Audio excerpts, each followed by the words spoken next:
सुप्रसिद्ध कथा है प्राचीन भारत की। सम्राट विश्वामित्र ब्रह्मर्षि वशिष्ठ की नंदिनी गाय को बलात् ले जाना चाहते थे। उन्होंने अपने बाहुबल और विशाल सैन्य बल से सारे प्रयास कर लिए, किंतु उन्हें ब्रह्मर्षि वशिष्ठ के ब्रह्मदंड के आगे झुकना परास्त होना पड़ा।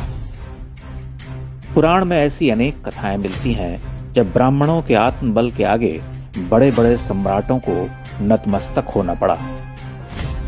समय बदला, भारत में तुर्क मुगल आक्रांता आए, भारत अंधकार युग में डूब गया। शतियों के संघर्ष के बाद लगभग सभी आक्रांता एक बात पर एक मत थे कि ब्राह्मणों को झुकाना सबसे कठिन कार्य था। वे मानते थे कि अगर ब्राह्मण बड़ी संख्या में धर्मांतरित होने लगे तो हिंदू समाज को पूरी तरह से गुलाम बनाना आसान हो जाएगा। वह प्रतिरोध केवल ब्राह्मणों का ही रहा हो, ऐसा भी नहीं। क्षत्रियों ने शतियों तक अपने रक्त से हिंदू धर्म की रक्षा की। कथित छोटी जातियों में अगणित महावीर हुए, लेकिन वर्णाश्रम में ब्राह्मणों को सबसे ऊपर इसीलिए रखा गया था कि वे नैतिक शक्ति में अतुल्य थे। काल का पहिया आगे बढ़ा, अंग्रेज आए, भारत पद्दलित हुआ, लेकिन अंग्रेज भी यही मानते रहे कि भारत में ईसाई धर्मांतरण के उद्देश्य में सबसे बड़ी बाधा ब्राह्मण है।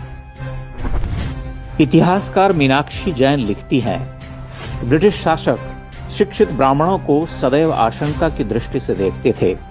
उदाहरण के लिए वर्ष 1879 में तंजौर के कलेक्टर ने अकाल आयोग के सदस्य सर जेम्स केयर्ड को एक पत्र में लिखा था कि ब्राह्मणों के अतिरिक्त कोई अन्य वर्ग अंग्रेजों को लेकर इतना उग्र नहीं है। स्वतंत्रता संग्राम के पूरे कालखंड में ब्राह्मण एक वर्ग के रूप में अंग्रेजों की आंखों की किरकिरी बने रहे। सीआईडी की ऐसी असंख्य रिपोर्ट्स हैं जिनमें राष्ट्रीय आंदोलन के सभी स्तरों पर ब्राह्मणों की भागीदारी की बात कही गई है। एक पर्यवेक्षक के शब्दों में, यदि कोई एक समुदाय अंग्रेजों को भारत से निकालने का श्रेय ले सकता है तो वह ब्राह्मण थे।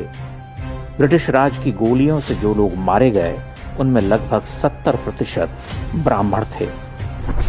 वे बार बार इस बात को दोहराते हैं कि दरिद्र से दरिद्र ब्राह्मण भी आत्माभिमान में सम्राट से कम नहीं।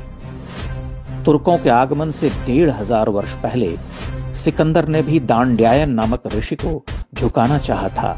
दांड्यायन ने कहा था कि सिंधु की हर हरा कर बहती जलधारा का एक बिंदु मात्र भी मेरे कहने से नहीं रुकता, तो मैं किसी नरपति का आदेश कैसे मान सकता हूं।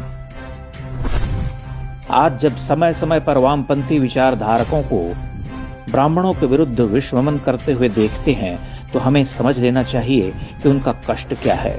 हम ब्राह्मणों को लाख गाली दें, किंतु ब्राह्मणों के बिना भारतवर्ष की कल्पना की जा सकती है क्या?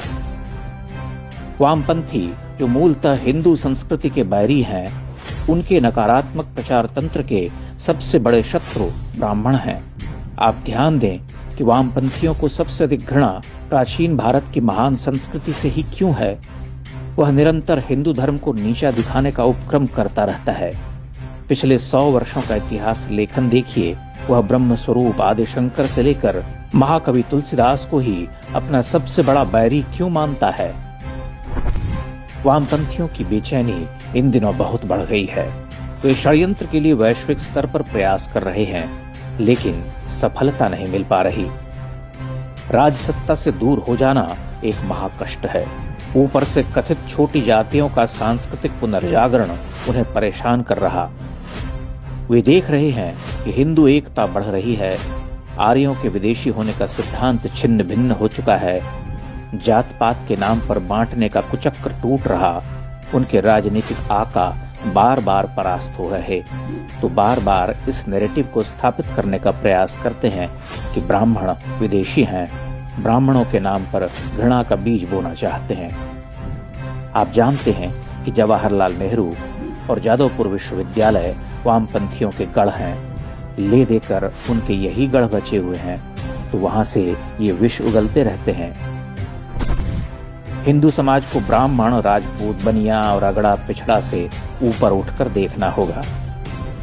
भारत के पिछले 1000 वर्ष के इतिहास में ऐसा समय नहीं आया, ऐसा जागरण भी पहले कभी नहीं आया। इस जागरण का महत्व समझना होगा। हम महत्व समझकर एक रहे तो स्वर्णिम सफलताएं प्राप्त करेंगे, अन्यथा टूटकर नष्ट हो जाएंगे।